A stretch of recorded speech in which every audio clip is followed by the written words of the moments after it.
अस्सलाम वालेकुम स्टूडेंट्स, उम्मीद है कि आप सब खैरियत से होंगे। आज हम लोग अपनी फ़र्स्ट ईयर का टॉपिक स्टार्ट करेंगे, एम्पिरिकल फार्मूला। एम्पिरिकल फार्मूला किसे बोला जाता है? ये आपके पास एक ऐसा केमिकल फार्मूला है जिसमें किसी कंपाउंड के अंदर जो डिफरेंट एटम्स हैं उनकी रेशियो को सिंपलेस्ट फॉर्म में लिखा जाएगा।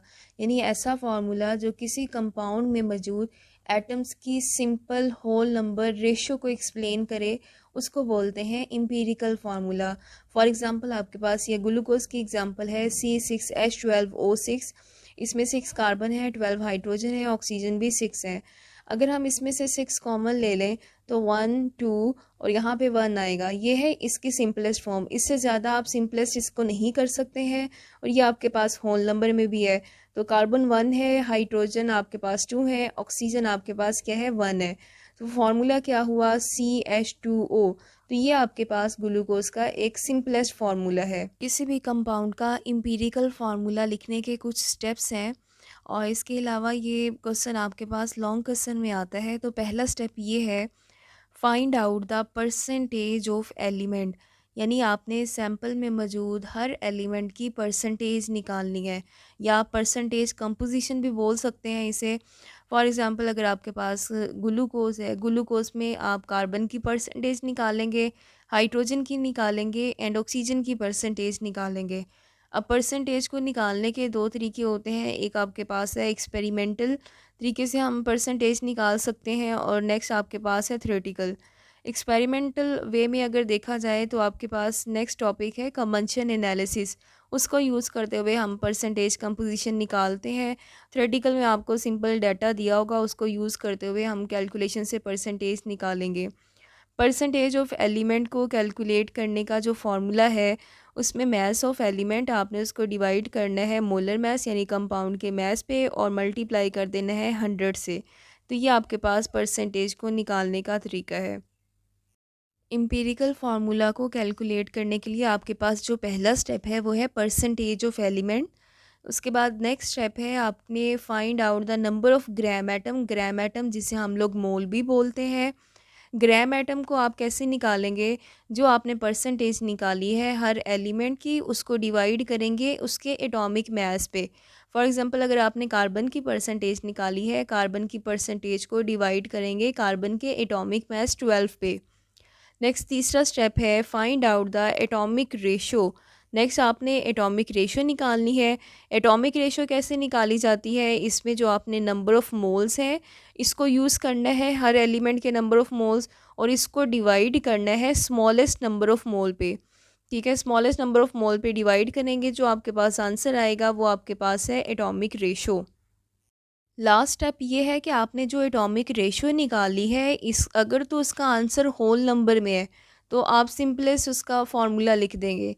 लेकिन अगर रेशियो का आंसर फ्रैक्शन में आ रहा है तो आपने उसकी फ्रैक्शन को ख़त्म करना है, किसी सूटेबल डिजिट से मल्टीप्लाई करना है, देन आप लोग एम्पिरिकल फार्मूला लिखेंगे।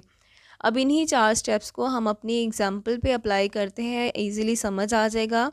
स्कॉबिक एसिड विटामिन सी है, कंटेन 40.92% कार्बन है, 4.58% हाइड्रोजन है एंड 54.5% आपके पास क्या आ रहा है, ऑक्सीजन आ रहा है बाय मास। आपसे ये पूछा गया है कि जी आपने इस कंपाउंड के अंदर जो जिसका नाम स्कॉबिक एसिड है, एम्पिरिकल फार्मूला आपने इसका राइट करना है। ठीक है, ये आपके पास काफ़ी इंपॉर्टेंट एमसीक्यू भी है कि विटामिन सी का नाम क्या है, तो इसे स्कॉबिक एसिड बोलते हैं। नेक्स्ट आपके पास है, सबसे पहले जो भी न्यूमेरिकल दिया हो इसका डाटा लिखा करें। परसेंटेज ऑफ कार्बन ये आपके पास बता दी है, इसी तरीके से percentage of hydrogen, percentage of oxygen. Required क्या है, एम्पिरिकल फार्मूला। अगर हम इस न्यूमेरिकल में देखेंगे तो फर्स्ट स्टेप उसने खुद से ही सॉल्व करके दे दिया है, परसेंटेज आपको बता दी है, तो इसमें हमें परसेंटेज को कैलकुलेट करने की ज़रूरत नहीं है। हम अगला स्टेप करेंगे। अगला स्टेप था कि नंबर ऑफ़ ग्राम एटम्स, यानी आपने मोल्स निकालने हैं। मोल्स कैसे निकालने हैं? Number of gram atom of carbon equal है 40.92, यानी आपने जो परसेंटेज है कार्बन की उसको डिवाइड कर दी है 12 के ऊपर, तो आपके पास आंसर आ रहा है 3.41 ग्राम एटम।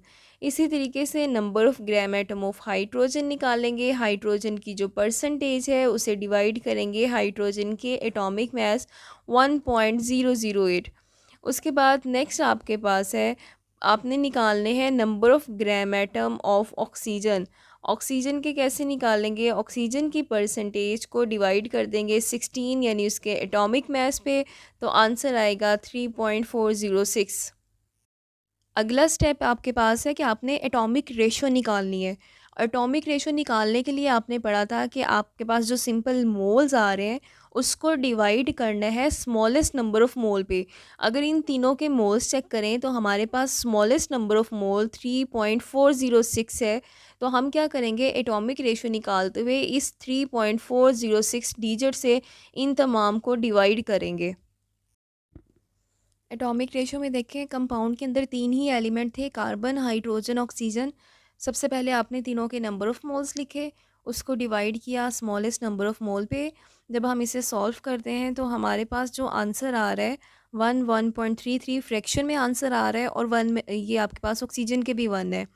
अब एटॉमिक रेशो जो है उसमें सिर्फ एक वैल्यू फ्रैक्शन में आ रही है, जिसकी वजह से हम इसका एम्पिरिकल फार्मूला नहीं लिख सकते हैं। तो हमें क्या करना है, इसकी फ्रैक्शन को चेंज करने के लिए इसे किसी सूटेबल डिजिट से मल्टीप्लाई करेंगे। तो वो आपके पास यहाँ पे 3 है, 3 से मल्टीप्लाई करेंगे। तो अब कार्बन के आपके पास कितने आ रहे हैं, 3। हाइड्रोजन के आपके पास कितने आ रहे हैं, 4। ऑक्सीजन के आपके पास कितने आ रहे हैं, 3 आ रहे हैं। तो इस्कॉबिक एसिड का जो मॉलिक्यूलर फार्मूला था उसकी मदद से हमने क्या किया है, इसका एम्पिरिकल फार्मूला कैलकुलेट किया है। और एम्पिरिकल फार्मूले की वैल्यू है C3H4O3। ये भी आपने MCQ के लिए लर्न करनी है। हम एक्सरसाइज का न्यूमेरिकल सॉल्व करते हैं। इसमें ethylene glycol is use as a automobile antifreeze, यानी ये आपके पास ऐसे ऑर्गेनिक कंपाउंड हैं जो गाड़ियों की रेडिएटर्स में यूज़ किए जाते हैं। इनका बेसिक फंक्शन ये होता है कि इसने लिक्विड की रेंज को बढ़ाना है, यानी गर्मियों में बहुत ज़्यादा हाई टेम्परेचर नहीं करना है लिक्विड का, और सर्दियों में इसे फ्रीज़ होने से बचाना है। इस इथाइलिन ग्लाइकोल का आपने एम्पिरिकल फार्मूला राइट करना है। इसमें percentage of carbon, hydrogen and oxygen आपके पास अवेलेबल है, और यहाँ पे मॉलिक्यूलर मास भी आपको दिया हुआ है 62.1 ग्राम पर मोल। लेकिन इस न्यूमेरिकल में हम लोग इस वैल्यू को यूज़ नहीं करेंगे। Determine its empirical formula. सबसे पहले आपने क्या करना है, इसका डाटा लिखना है, जो जो आपको गिवन है कार्बन, ऑक्सीजन, हाइड्रोजन, उसकी परसेंटेज लिखें। रिक्वायर्ड आपसे एम्पिरिकल फार्मूला है। तो पहला स्टेप उसने खुद से ही सॉल्व किया हुआ है कि परसेंटेज ऑफ एलिमेंट। अगला स्टेप होता है नंबर ऑफ़ ग्राम्स एटम।